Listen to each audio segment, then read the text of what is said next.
Assalamualaikum warahmatullahi wabarakatuh.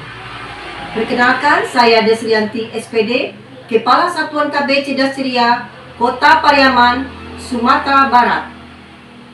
Pada video kali ini, saya akan berbagi praktek baik tentang kepemimpinan pembelajaran dengan judul Menggerakkan Guru dengan Cara Bermain. Kelompok Bermain Cerdas Ceria merupakan salah satu lembaga PAUD yang berada di Kota Pariaman, tepatnya di Jalan Syekh Burhanuddin nomor 8, Dusun Karan, Desa Taluak, Kecamatan Pariaman Selatan, Kota Pariaman, Provinsi Sumatera Barat. Cerdas Ceria ini sudah mulai sejak tahun 2014. Diawali dengan mengadakan bimbel karena banyaknya anak-anak di lingkungan sekolah. Setahun kemudian, tepatnya tahun 2015, Lembaga Pendidikan Bimbel Cerdas Ceria mengajukan usulan izin mendirikan KB Cerdas Ceria kepada pemerintah Kota Pariaman. Alhamdulillah, Dinas Pendidikan memberikan respon yang baik terhadap KB Cerdas Ceria. Dan saat itu tidak menunggu waktu lama, KB Cerdas Ceria langsung mendapatkan bantuan BOP. Dalam hal ini, saya sebagai Kepala Satuan KB Cerdas Ceria berusaha mengelola satuan PAUD ini sebaik mungkin dengan memberikan kepemimpinan pembelajaran terhadap guru-guru di KB Cerdas Ceria dengan cara yang menyenangkan bagi guru. KB Cerdas Ceria sesuai dengan nama sekolah, guru dan muridnya harus cerdas dan ceria melalui bermain. Hari ini, saya akan mengambil topik dalam Demore KTK Hebat tahun 2024 adalah kepemimpinan pembelajaran. Bagaimana kepemimpinan sebagai seorang kepala sekolah dalam memotivasi gurunya untuk selalu semangat di setiap perubahan, termasuk perubahan kurikulum sekarang, yaitu kurikulum Merdeka Belajar. Karena sebagai kepala sekolah, tugas pokok dan peranan kepala sekolah itu adalah sebagai edukator yang berfungsi pengendali sistem sekolah secara keseluruhan. Sebagai manajer, kepala sekolah adalah pengelola semua sumber daya sekolah untuk dapat berjalan efektif dan efisien demi mencapai tujuan sekolah. Inisiator yaitu penggerak seluruh elemen sekolah untuk bekerja mencapai visi misi.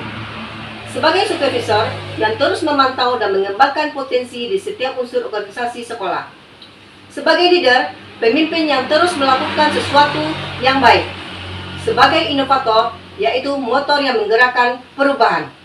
Sebagai motivator, kepala sekolah adalah sosok yang mampu menggerakkan dan mendorong semua guru untuk bisa bekerja secara optimal dalam mencapai visi misi. Demikian, memang sangat diperlukan semangat juang yang tinggi serta keyakinan kuat, sehingga guru-guru yang berada di dalam lembaga tersebut bisa bertahan dan lebih menggali lagi bagaimana cara meningkatkan potensi dirinya sebagai seorang guru yang profesional.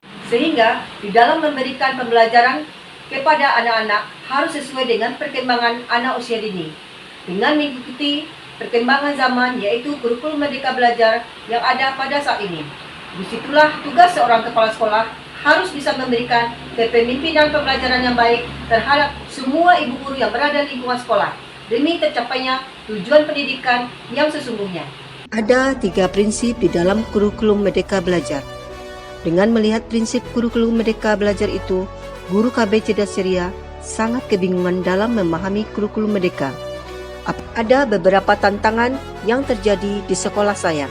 1. Rendahnya motivasi guru dalam menghadapi kurikulum Merdeka Belajar. 2. Pembelajaran yang tidak berpusat kepada anak serta monoton yang membuat anak merasa tertekan karena tidak menyenangkan. 3. Kurangnya pengetahuan guru dalam penataan lingkungan main.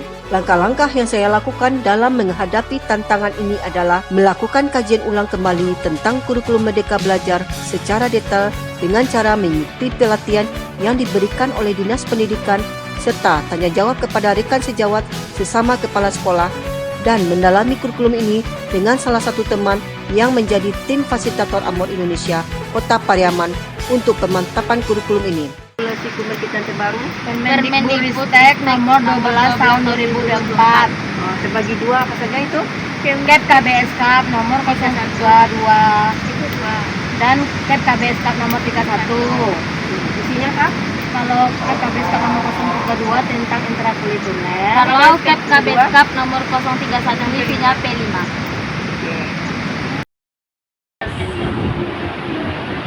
Sekarang membuatnya apakah diketik atau tulisan tangan? Diketik Bu, ya ini yang kami buat Bu. Itu rumusan CP, suplemen CP, perumusan elemen, lingkup CP dan deskripsi lingkup CP. Kemudian TP-nya juga kami buat, yaitu suplemen dan tujuan pembelajaran. Dan untuk ATP-nya isinya suplemen ATP sampai ke TK. Kalau untuk tujuan kegiatan kami juga sudah menyesuaikan topik, subtopik dan subtopik. Alhamdulillah. Sepertinya Ibu sudah mulai memahami ya. Oke, selanjutnya kita lanjut saja ke modul ajar. Oke, modul ajar itu ada berapa Ibu Guru? Ada dua Bu. Pertama untuk intrakurikuler ada modul ajar, kalau P5 ada modul project. Oke, kita lanjut ya. Modul ajar ini sekurang-kurangnya berisi apa saja? Tujuan, langkah, asesmen, serta media pembelajaran yang dapat membantu pendidik dalam melaksanakan pembelajaran. Jadi satu modul ajar itu biasanya berisi rancangan pembelajaran untuk satu atau lebih tujuan pembelajaran berdasarkan alur tujuan pembelajaran yang telah tersusun. Oke? Oke Bu.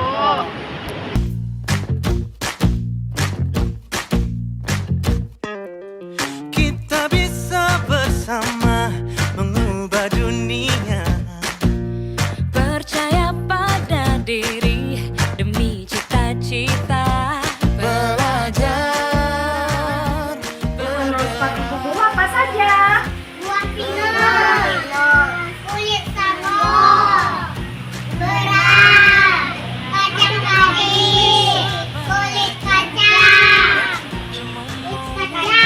Faktor keberhasilan terletak pada pemanfaatan teman sejawat sebagai sumber belajar dalam memahami kurikulum Merdeka yang menyenangkan dan berpusat kepada anak. Juga kerjasama yang baik antar sesama guru KB Cerdas Ceria, juga kegigihan para guru setiap hari dalam mempelajari dan memahami kurikulum Merdeka.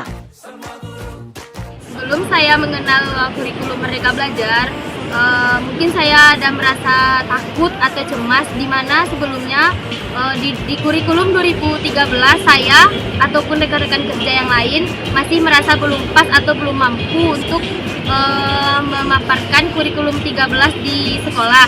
Sedangkan sekarang keluar lagi kurikulum Merdeka Belajar yang dimana itu pasti membuat guru-guru merasa takut, cemas atau tidak mampu untuk memaparkan kurikulum Merdeka Belajar di sekolahnya masing-masing. Alhamdulillah kami sangat senang sekali. Kenapa? Setelah kami dapat latihan dan pemahaman tentang kurikulum Merdeka ini dari kepala sekolah, kami bisa menerapkan di Cerdas Ceria dan juga mengimplementasikan kepada rekan kerja.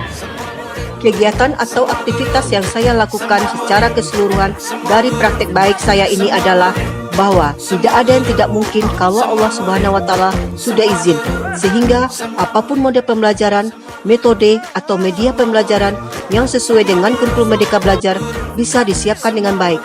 Kita sebagai seorang kepala sekolah harus tetap meningkatkan kemampuan diri agar dapat menciptakan guru-guru yang berkualitas. Demikianlah kepemimpinan pembelajaran dalam pengelolaan satuan PAUD yang telah saya lakukan. Semoga dengan praktek baik ini dapat memberikan inspirasi bagi rekan-rekan kepala sekolah dimanapun berada dan dapat memberikan manfaat hendaknya bagi sekolah lain, khususnya PAUD baik formal maupun informal dan umumnya dunia pendidikan di Indonesia.